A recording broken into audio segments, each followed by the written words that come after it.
Pare de fugir do conflito. Sabe, no geral, nada é tão terrível como se apresenta na nossa imaginação. As coisas só parecem simples e objetivas quando não existe um problema. Só quando algo dá errado ou não funciona, surgem as perguntas e a complexidade. Por isso hoje vamos falar sobre a regra 10, tá? Seja preciso no que você diz e não fique tanto no superficial. Não se omita e eu vou te explicar por quê. Combinado? Bem, gente, no início do capítulo, o Peterson pergunta o que vemos ao olhar o nosso próprio computador, tá?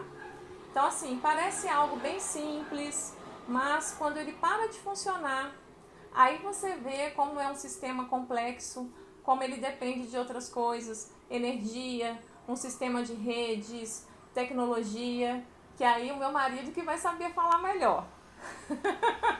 Eu não vou saber falar muita coisa não, entende?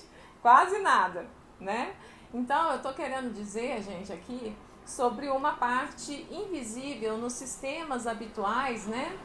Que funcionam, uma interdependência entre as partes e o todo que geralmente só fica nítida para nós quando algo não funciona, não é verdade? Então, por exemplo, vamos colocar assim, seu notebook seria como uma folha em uma árvore ou, na verdade, em uma floresta, por exemplo. Então, com esse exemplo, a gente acaba percebendo, né, gente, que quase tudo que vemos ou pensamos entender frequentemente não é tão simples assim quanto parece. E aí, gente, como funciona a nossa cognição, a nossa percepção? Em um mundo tão complexo, interconectado, multinível como o nosso, né? Nós não buscamos tanto significado, mas sim utilidade, tá? Tudo acaba sendo dividido em algo que você considera útil ou obstáculo. Nós enxergamos ferramentas e obstáculos e não objetos ou coisas. Então o mundo se revela para nós como algo a ser utilizado e explorado e não algo que simplesmente é, tá? Então você olha para o rosto de uma pessoa, né, que você fala, né, porque você precisa ter algo dela, entende? Se comunicar com ela. Inicialmente você não quer saber do macrocosmo dela, da família dela, dos amigos dela, sabe, sobre o passado dela, nada disso. Você não quer saber nada disso, tá? A gente enxerga na necessidade do aqui e do agora. E funciona assim porque se não fosse dessa forma, a gente ficaria totalmente sobrecarregado. E aqui eu faço um parênteses, tá, gente? Tá vendo por que psicólogo não fica analisando todo mundo? A gente não daria conta, entende? Então pode relaxar. Quando a gente enxerga o mundo, gente, a gente percebe apenas o suficiente para que possamos colocar nossos planos em ação ou enfrentar uma situação. Simples assim, tá? Simples assim. Então, é uma simplificação funcional, inconsciente e radical do mundo. Por isso que a gente não deve ficar enrolando muito, sabe? Quando a gente precisa vender o nosso peixe em uma entrevista de emprego, por exemplo, tá? A pessoa está ali entrevistando não sei quantas pessoas e ela está buscando pequenos sinais que mostrem se você é apto ou não para o que ela precisa. Simples assim. Então, quando focamos na utilidade, né, a gente se torna suficientemente simples, tá? Para uma compreensão satisfatória. Entende? Então, por isso, quando você tem um objetivo, né, você precisa ser o mais preciso possível, tá? Para que você não se torne o quê? Complexo para o mundo. Entende? Todo mundo que está chegando, gente, boa noite, tá? Porque tem muita coisa para falar e eu tô com medo de não dar tempo, tá? Então, eu mexo com todo mundo no final se der tempo. Espero que dê, tá? E é igual, gente, quando, por exemplo, isso que eu tô falando, quando alguém te para na rua, né? E a pessoa, ao invés de ir direto ao ponto, começa a enrolar, falar sem parar, você não consegue entender o que ela está querendo e rapidamente a gente fica o quê? Perdido e estressado, não é verdade? Só que ao mesmo tempo, olha só que interessante. nós temos uma capacidade grande de identificação e sociabilidade. Então, isso acontece quando nos identificamos, por exemplo, com personagens de filme, séries, filmes, times de futebol. Então, assim, mesmo no sofá, as tragédias, os triunfos se tornam os nossos, assim, de forma rápida. A gente pega isso. Então, essa identificação que eu estou falando aqui, gente, ela se manifesta profundamente, até mesmo bioquímica e neurobiologicamente falando. Então, assim, quando você experimenta a vitória ou a derrota do seu time, dos personagens da sua série preferida, realmente aumentam ou diminuem a testosterona, tá? Entre os fãs participantes da competição, digamos assim. Né? Então, gente, o que eu quero dizer é que nossa percepção nos engana, tá? Que o mundo só é simples ou parece simples quando ele se comporta, quando está tudo ok, tá? Quando está tudo ok, parece tudo simples, tudo maravilhoso. E que por isso precisamos deixar limites, condições, objetivos muito claros de forma prática e pragmática, porque eles só são simples e têm validade sob condições restritas e específicas. Então a gente tem uma ilusão consciente, né, de uma percepção completa e satisfatória das coisas, né? Mas isso só é suficiente quando tudo se desenvolve de acordo com o plano, de acordo com o esperado, digamos assim. Se você tem um carro, por exemplo, e ele parece muitas vezes ser só um objeto simples, né, digamos assim, o que vira, né, que vira a chave, só virar a chave e ele anda, por exemplo, mas quando ele dá um problema ou para de repente, não é verdade que nós somos forçados a entender que ele não é um objeto simples e a gente muitas vezes tem que confrontar a nossa incompetência para lidar com o carro quando isso acontece? Então a complexidade do carro aparece. Nossa paz de espírito, nossa maturidade emocional, nossa luz desaparece junto com a funcionalidade do carro. E aí, gente, precisa de um mecânico para consertar o carro, né? E o mecânico acaba atuando da mesma forma do psicólogo. Quando as suas percepções falham, quando você começa a ter alguns problemas na sua vida e descobre que você vê ou pensa que vê não é tão simples quanto parece, e que você não querer ver ou conseguir ver o funcionamento de algo que parou de funcionar não impede que algo te atropele ou exista, simplesmente exista. Então, em uma crise, né, gente, quando algo não anda mais, a gente recorre o quê? A pessoas cujo conhecimento transcenda a nossa capacidade para restaurar, né, o que de fato acontece e a nossa expectativa, por exemplo. Então, a falha no nosso carro pode nos mostrar coisas que parecem invisíveis para nós, mas existem. Nos sentimos traídos, né, pelo nosso carro e a gente pensa assim, é hora de trocar o carro? Ou a oficina? Ou será que essa estrada é perigosa? Será que o mecânico é confiável? Será que eu fui desatento? Surgem as perguntas, né? E as limitações da nossa percepção. Algo que parecia muito simples se desfaz, né? Então, o mundo mais complexo, que sempre esteve lá, invisível e convenientemente ignorado, digamos assim, se faz presente quando algo quebra, quando tudo aquilo que foi ignorado, varrido para debaixo do tapete, emerge com força total e o caos se faz presente.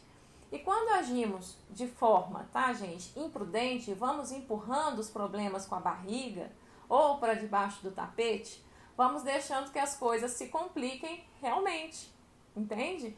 Então, tudo aquilo que nós recusamos a prestar atenção, a conversar, a falar sobre, se acumula e adota a forma de uma serpente e nos ataca, entende? E claro, no pior momento possível, é sempre assim. Então percebemos como a atenção, né, cuidadosa, a precisão, esse cuidado, o não fugir do conflito, poderia ter o quê? Poderia ter nos protegido, poderia ter evitado um problema. E aí, gente, no livro, ele cita um exemplo de uma esposa leal e honesta que de repente se vê confrontada com uma possível traição do marido, tá? Casais, né? E quem quer ter relacionamentos saudáveis, duradouros, presta atenção na live, hein, gente? Ela vivia com ele há anos, né? Presumiu que ele fosse fiel, trabalhador, amoroso, confiável, né? Estamos casados, ponto final. É isso que importa, estamos casados. Mas aí, com o tempo, ele foi se tornando menos atencioso, mais distraído, começando a trabalhar até mais tarde. Pequenas coisas que ela dizia o irritavam, sem justificativa. E aí ela vai deixando isso passar, ela não confronta isso, não, deixa, isso é fase. E aí um dia ela vai no centro da cidade e vê o marido com uma mulher interagindo de um jeito que fica difícil de ignorar. Então, assim, tudo que ela sabe sobre o marido desmorona. Aparece um estranho, assustador e complexo diante dela. Sua teoria sobre si mesma também desmorona. Ela fica sem chão. São dois estranhos agora. Ela não é mais a esposa segura, bem amada, parceira valorosa, né? O presente fica caótico e indeterminado. E o futuro também. Né? Então, ela deveria se ver como vítima ou como coautora, né, de uma ilusão compartilhada de que aquele amor inicial que eles tinham nunca poderia mudar, nunca poderia se transformar? Será que o marido é um amante insatisfeito ou vítima de uma sedução ou alguém que cansou das reclamações, do desgaste do relacionamento? Será que ele era um mentiroso? E aí ela se olha no espelho, assim, e aí fala, quem é ela? Que casa é essa? Né? O que está acontecendo? O que ela tem vivido? Né? E ela se pergunta, será que algum relacionamento é real? Vem todas essas perguntas, toda essa confusão para ela. Quando tudo que a gente preza vira pó, gente, nós ficamos o quê? Paralisados. Né? A gente vira pedra, entende? Para onde olhar quando o que vemos é exatamente o que tem sido insuficiente? Entende? Então, quando você finge, né, que não vê um problema, ele não desaparece sozinho. É como se o submundo dos monstros emergisse das profundezas. E emergiu de onde? Né? Talvez da dificuldade de sair aqui, ó, da superfície e de encarar o problema. Porque vamos combinar, se você resolve sair da superfície, das certezas ou dos achismos, quando os problemas aparecerem, ao menos você vai estar preparada para enfrentar isso. Entende? Então, porém, quando a gente abandona a nossa mente, as nossas emoções, os nossos sentimentos, por assim dizer, na hora que o problema chegar, vamos entrar o quê? No nosso modo instinto, nas respostas reflexas ancestrais, irracionais. Por quê? Quando as coisas desmoronam à nossa volta, a nossa percepção desaparece e a gente faz o quê? A gente só age. E sem raciocinar, claro. E aí o que acontece? Primeiro a gente fica paralisado, né? Depois o corpo se enche de cortisol, adrenalina, estresse. Nossos corações batem mais rápido, a respiração acelera, a gente pisa com fúria no acelerador, ao mesmo tempo que a gente pisa no freio. Entramos no processo de ansiedade patológica ou em um dos seus desdobramentos. Né? Assim, a esposa enganada, atordoada, ela se sente motivada, por exemplo, né, a revelar tudo para a irmã, para a melhor amiga, para um estranho no ônibus, ou se refugia no silêncio, ruminando os pensamentos de forma obsessiva, com a mesma finalidade, é o que a gente chama de neurose obsessiva. Ela está furiosa, apavorada, abatida. A sua casa foi construída o quê? Num alicerce de areia. Assim ela sente, né? Assim que ela está sentindo. Então o golpe é tão forte, né, que a sua raiva, o horror, o sofrimento tomam conta, consomem, entende? Então, sua sensação de traição, né, se amplia de tal forma que o mundo é engolido por essa sensação. Mas será que isso tudo foi realmente inesperado? Será que ela agora deveria se sentir culpada por ignorar os sinais de alerta, por mais sutis que tenham sido, né? E por mais que ela tenha sido encorajada a evitá-los? Quando ela casou, o que acontecia? Todas as noites, ela esperava o marido para namorarem. E aqui, gente, só fazer um parênteses, tá? A gente está falando só da mulher porque a gente está olhando só um lado da situação, tá? Não é nada que cria machista, não é nada disso não, pelo amor de Deus. É porque a gente está olhando só um ponto da situação, tá? Mas aí ela começou, gente, né? No início, né? Era todas as noites esperando o marido para namorar, né? E tal. Mas aí ela começou a fazer um mini flashback e percebeu que esse namoro acontecia uma vez nos últimos 6 meses, uma vez a cada 2, 3 meses, a 2, 3 meses nos últimos anos. Eles estavam cada vez mais distantes um do outro. Ela não sabia nada do trabalho dele e vice-versa também. E aí, gente, o que acontece? Existe uma história infantil chamada Dragão é algo que não existe. Assim, que inicialmente é uma fábula, né? Que inicialmente parece muito simples. É o seguinte, era uma vez um garotinho chamado Billy, que sempre observava, sentado em sua cama, um dragão. Tinha um dragão lá na cama do Billy. E aí ele era do tamanho de um gato e muito amigável, muito assim, bonitinho. E aí ele vai e conta para sua mãe. Fala assim, mamãe, tem um dragão na minha cama. Mas aí a mãe fala para ele, filho, dragões não existem. Só que daí o que acontece? O dragão ele começa a crescer. E aí o dragão começa a comer todas as panquecas do Billy no café da manhã. Logo ele cresce mais e vai ocupando a casa toda. Né? A mãe, ela tenta passar o aspirador pela casa, mas ele tá tão grande, o dragão tá tão grande que ela precisa entrar e sair, sabe, pelas janelas, porque o dragão, ele tá por toda parte. E aí ela demora cada vez mais, uma eternidade, passando o aspirador na casa e ignorando o dragão. Ignora o dragão.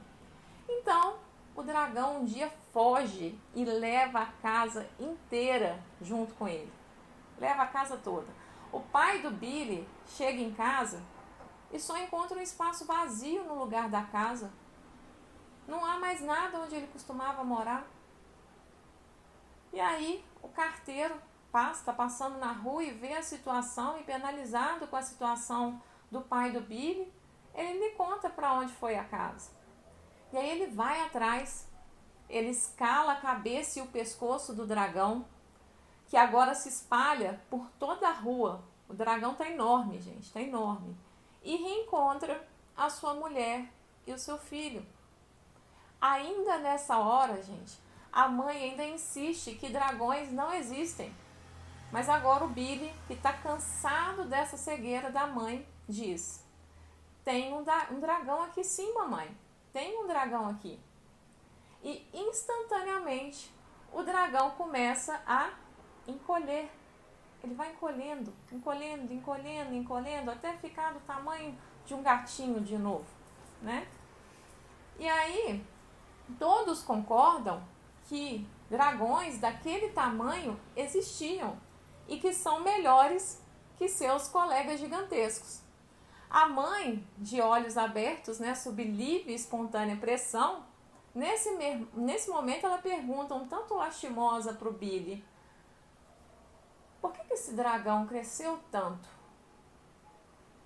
E o Billy calmamente responde: talvez ele só quisesse ser notado. Entende, gente? Essa, gente, é a moral de muitas histórias. O caos, ele vai emergindo em uma casa pouco a pouco. Inclusive na casa mental que eu tô falando, tá, gente? Silêncios e ressentimentos se acumulam. Tudo é varrido para debaixo do tapete, onde o dragão se alimenta de migalhas, né? Mas o combinado é, ninguém fala nada, ninguém olha, todos fingem que não tem nada acontecendo. Porque falar sobre isso exigiria admitir emoções terríveis, né? Ressentimento, medo, solidão, desespero, ciúme, inveja, frustração, ódio, tédio, carência, medo de se mostrar vulnerável, né? Medo de admitir que não quer fazer o que todo mundo faz, de reconhecer que o relacionamento não é uma disputa de poder, de quem está certo, de quem está errado, mas de como fazemos para que essa escolha que fizemos um dia lá atrás, de estar juntos, continue a funcionar. Como é que a gente faz isso? Entende? Então, do que eu estou disposta a abrir mão para que eu possa ser com o outro, né? Para que eu possa viver com o outro. Porque vamos combinar, né, gente? Na atualidade, relacionamentos viraram uma disputa de quem está certo, de quem está errado, quem pode mais, quem manda. Entende? É uma lista gigante de exigências e de idealizações. Então, eu tenho os meus direitos. Relações cada vez mais o que? Narcisistas, individualistas, na quais fica impossível ser com o outro, viver com o outro. Um acha que é direito dele, o outro acha que é uma afronta. Cada um quer amar e ser amado de acordo com o seu ponto de vista. E quando o amor vira uma disputa de quem manda na relação, de quem está certo, de quem está errado, o amor sai pela janela. O amor sai pela janela, vai embora, entende? Então, gente, cuidado, tá? Com o hiperromantismo, com a idealização do parceiro ou da parceira que precisa ser perfeito, perfeita para você, com o que falam nas redes sociais, né? O que falam nas redes sociais sobre como as pessoas devem se portar numa relação. É muito bonito aqui nas redes sociais, né? Então, assim, a gente só consegue amar de verdade, tá, gente? Quando se permite a entrega e sim, vivenciar os conflitos. A gente precisa vivenciar os conflitos. O amor só existe com o outro, com o outro. E as pessoas andam cada vez mais o quê? Intolerantes, exigentes e solitárias também, né? Vamos combinar. Então, cada um com sua listinha lá de requisitos que o outro precisa cumprir, senão não quero, não serve, entende? Então, não só no relacionamento com o outro, mas com você mesmo, um dia o dragão surge de uma forma que é difícil ignorar, com proporções econômicas, psicológicas devastadoras, tá? Ele é a versão concentrada de um problema que foi ignorado ao longo de anos. Ao longo de anos. Então, mentiras, racionalizações que um dia emergem como o dilúvio de Noé. Afogando tudo que encontra. Entende? E não há arca porque ninguém construiu uma. Apesar de todos terem sentido que uma tempestade estava se formando, tinha uma tempestade ali. Não subestime, gente, o poder da omissão, do deixar para depois, do deixar para lá. Quando existe um conflito, tá, gente? Quando existe um conflito, é preciso olhar para ele e negociar e não ficar impondo algo pro outro, sabe? O outro acaba assumindo o quê? O espírito de um escravo e só faz o que lhe mandam, né? Não porque ele entendeu que aquilo era certo, não porque era o que ele queria, tá? Mas para fugir da complexidade e encontrar o quê? Uma solução temporária. Deixa eu ir tocando aqui então desse jeito. Mas aí um dia, o que acontece? Ele se rebela. né? O tirano apenas diz ao escravo o que fazer, né? O que fazer, e assim também acha que resolve o problema da complexidade. Mas, de novo, é uma solução temporária, né? E aí, o que acontece? O tirano se cansa do escravo, o escravo se cansa do tirano, então, parar de fugir do conflito, né? O que é? É investir em uma negociação que seja boa para ambos os participantes, para os dois, para ambos. Admitir, sabe, que o dragão existe, né? E que é uma realidade difícil de encarar, é difícil mesmo de encarar isso, mesmo que ele ainda seja muito pequeno, né? Às vezes para simplesmente devorar o cavaleiro, né, que ousa confrontá-lo, né? Então talvez o casal, né, esse casal do livro, ele pudesse ter especificado mais o que era importante um para o outro. Sabe quando falta falar, isso é importante para mim, né? Talvez eles pudessem ter evitado juntos que houvesse o dilúvio e que afogasse e levasse tudo. Talvez eles poderiam ter feito isso ao invés de falar de forma covarde, né, e preguiçosa. Tudo bem, não vale a pena discutir sobre isso não. Não vale a pena brigar por coisas que são importantes para mim, por serem pequenas demais em um casamento. Mas você quer mesmo que o mesmo aborrecimento insignificante vai te atormentando todo santo dia do seu relacionamento por décadas? Por décadas. Ah, eu posso suportar isso, você pensa, né? Ah, eu posso suportar isso. E aí o que eu brinco que é a síndrome da última gota, né? Você fica lá esperando a última gota cair, para entornar, para fazer o estrago. Mas é aquela coisa, né, gente? Todo sofrimento tem um ganho secundário. Então você permanece calado, né? E se convence de que é porque você é uma pessoa boa, pacífica, paciente. Olha a falsa positividade, né? E nada poderia estar tão longe da verdade. Tão longe da verdade.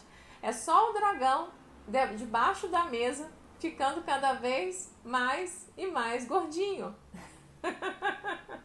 Talvez, né, gente, uma conversa franca sobre a insatisfação sexual, né, pudesse ter sido reparo, né, porque evitaria a separação daquele casal, né?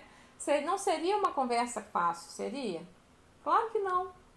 Talvez a mulher desejava, né, de forma inconsciente, a morte dessa intimidade, né? E por isso ela não tocou no assunto também. Enfim, gente, só Deus sabe os motivos para isso. Mas valeria a pena brigar para descobrir isso, não? Não valeria? Talvez encarar o conflito, né, fizesse com que o casal passasse às vezes 2 meses de puro sofrimento aí, brigas, né, e tal, mas dizendo a verdade um pro outro, né, e o problema seria resolvido. Mas olha só, aqui tem um porém, tá, gente? Tem um porém. Eu tô falando de uma verdade que não tem a intenção de destruir ou vencer o outro, porque isso não é verdade. Isso é guerra. Quando você fala para acusar, para machucar o outro, isso é guerra, isso não é verdade, entende? Então é disputa de poder, como eu já falei antes. Então, aos poucos, o que costuma acontecer? Se perde o diálogo, o compartilhamento das coisas importantes da vida um do outro, né? Quando um não sabe do trabalho, da vida do outro, sabe? Como assim, né? Sabe quando não tem mais projetos juntos ou vontade de estar juntos, sabe? Às vezes, gente, o que acontece? As pessoas escolhem a destruição dia após dia, ao invés de arcar com a responsabilidade de manter uma relação viva, entende? Então, gente, tudo que está vivo e não recebe atenção, cuidado, o que acontece? Morre. É assim com plantas, é assim com animais e é assim com pessoas. É assim com pessoas. E é assim com relacionamentos também. Entende? Então, é assim com você mesmo também. Então, viver é esse cuidado constante, né? Ninguém encontra um par tão perfeito que a necessidade de atenção e esforço contínuo desapareça. Se você encontrasse alguém perfeito, ele fugiria de você, que é tão imperfeito. Não é verdade? Então, na verdade, o que você precisa e afinal merece é alguém tão imperfeito quanto você e que decida mesmo assim estar ao seu lado.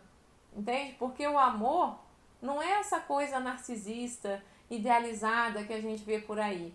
É aquele que consegue me ver de verdade, me aceita como eu sou e que trabalha comigo para que esse relacionamento vá para frente, que escolhe ficar apesar das dificuldades. Não faz sentido isso, gente? Amor é construção tanto por si mesmo como pelo outro.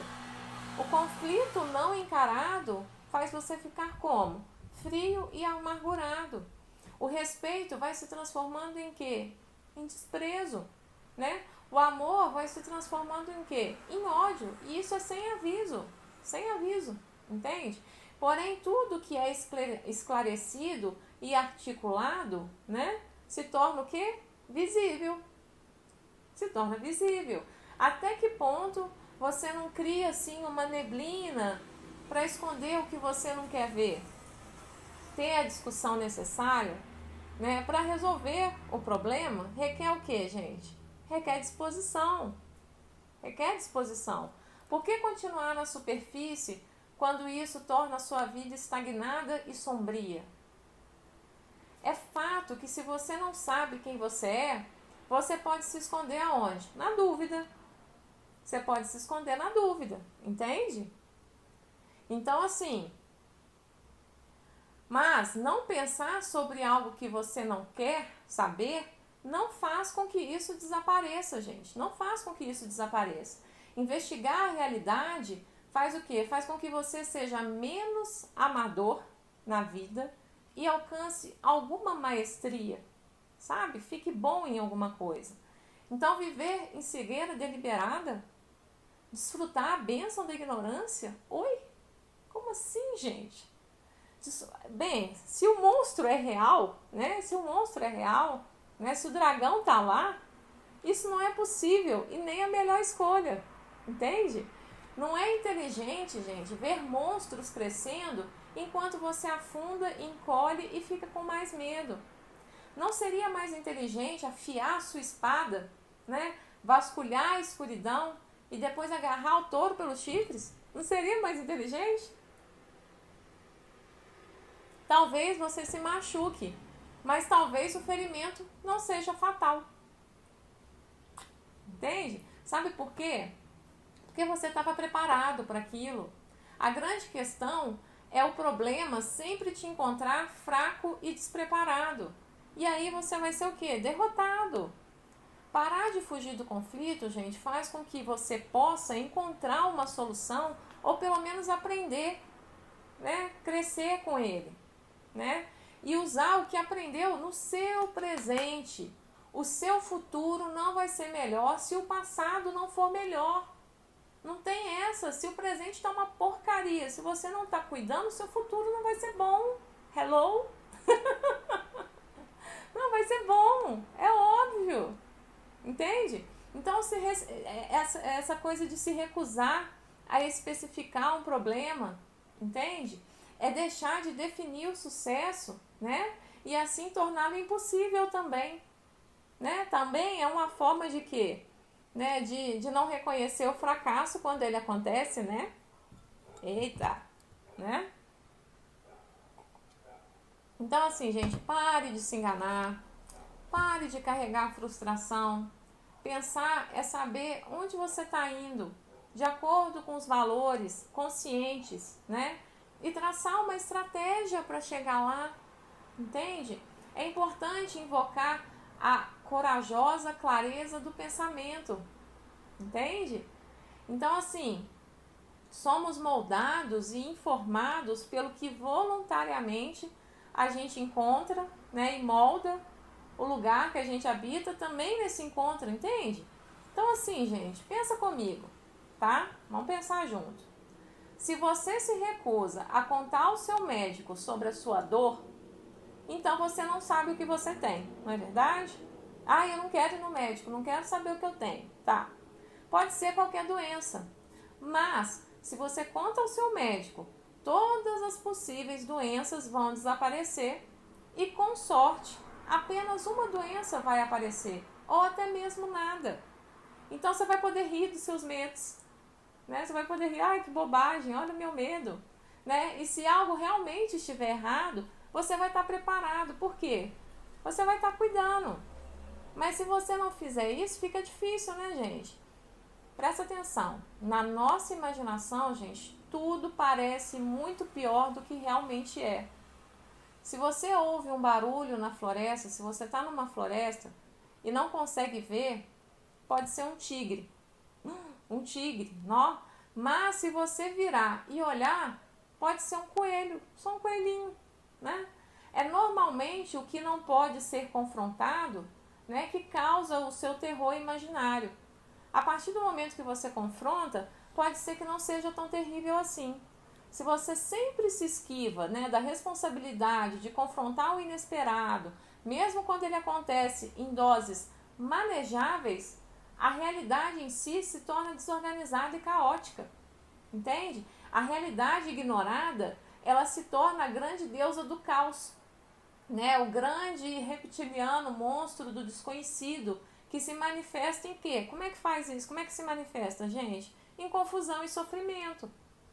Então, tenha cuidado com o que diz a si mesmo e aos outros, né? Sobre o que você fez, está fazendo, onde você está indo. Busca as palavras corretas para falar as coisas. Palavras corajosas e verdadeiras tornam o quê? A realidade simples, bem definida e habitável. Você simplifica as coisas, entende? Você reduz a complexidade quando você fala sobre aquilo. Se torna possível conviver com ela e não sucumbir diante da incerteza ou da ansiedade. Quando você se propõe a discutir algo difícil, é preciso definir conscientemente o assunto, por exemplo, né? Senão a discussão se torna todos os problemas já surgidos no passado, né? Então, assim, ninguém é capaz, gente, leva isso para a vida, ninguém é capaz de discutir sobre tudo. Você pode dizer, por exemplo, é uma coisa exata e precisa que está me deixando infeliz. É exatamente tal coisa. E aí você pode se abrir com o outro para sugestões, né? O que eu posso fazer para que pare de tornar a sua vida e a minha infelizes? O que está errado exatamente? O que você quer? Né? Você precisa falar de forma clara, objetiva e honesta. Você precisa determinar e saber para onde está indo a sua vida, entende? Sabe por quê, gente? Porque senão você tem que se mover para essa direção desejada que eu estou falando aqui. Sabe? Porque senão você se torna uma pessoa difícil de conviver, rancorosa e a vingativa. Vingativa. Entende? Então, assim, diga o que quer dizer, né? Para que possa descobrir isso, né? É para que você possa descobrir e agir com uma... Como é que eu posso dizer, né? Diga o que você quer dizer para que você possa descobrir o que você quer dizer. Haja de acordo, né, com o que diz, para que você possa descobrir o que acontece.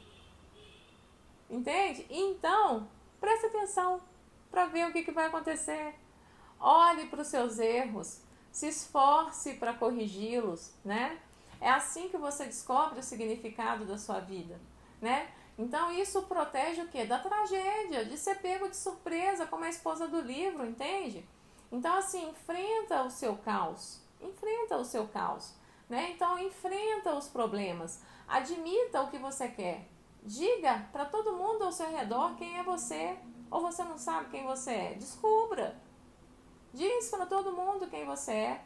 Para de fugir do conflito e seja realmente preciso no que você diz. E assim, gente, a gente fecha a nossa live de hoje. Vocês gostaram? O papo foi bom, não foi? Eu gostei demais desse capítulo. Eu achei ele muito legal. Achei ele muito, dar umas cutucadas boas, assim, uns sacodes bons, assim que é bom, tá? E assim, gente, que legal, Tânia, que você gostou, Gilmara, fico muito feliz, tá, gente? E assim, é o seguinte, a gente está caminhando para os 2 capítulos finais do livro, né? São 12 regras. Hoje eu fiz a 10ª regra, tá? Semana que vem, por conta do Natal, eu vou estar na casa dos meus pais. E é muito difícil eu estar lá, sabe? Eu quero aproveitar ao máximo que eu posso estar com eles, né? Eu fico muito pouco tempo lá, né? Então eu vou fazer um intervalo, tá? Da programação das nossas lives, tá? Eu volto aqui na primeira semana de janeiro com as lives, tá? Que eu vou estar lá curtindo eles, né? Então eu não vou mexer com live lá. Vou me desconectar um pouquinho. E aí vocês fiquem atentos que eu vou avisar, tá? Aqui a respeito das lives, né? Quando eu vou começar a fazer, tá bom?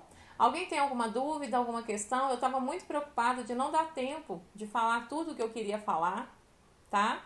Mas um assunto, né? Essa regra, ela mexe com a gente, né, em coisas muito profundas, tanto de relacionamento com a gente, como relacionamento com o outro, né? Então, assim, são muitas coisinhas, vale a pena, tá, gente? Depois eu conseguindo salvar aqui, colocar no IGTV, colocar no YouTube, vocês assistirem com calma para processar isso, porque às vezes a gente escuta e aí precisa escutar mais uma vez para processar e introjetar aquilo na gente, tá?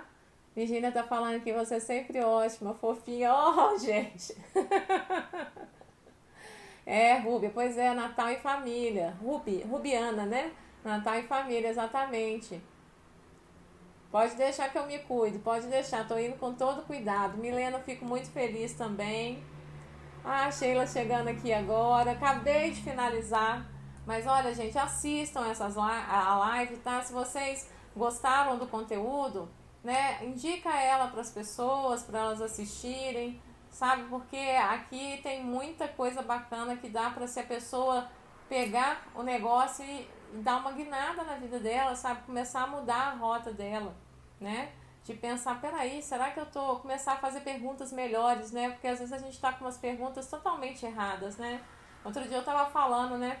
Que a gente às vezes fica falando assim, né? A gente, em vez da gente perguntar, né? Nossa, fulano, né? Por que existe ansiedade, né? A gente fica com essa pergunta, por exemplo, mas a gente esquece de fazer uma pergunta melhor, que seria: por que algumas pessoas não têm ansiedade?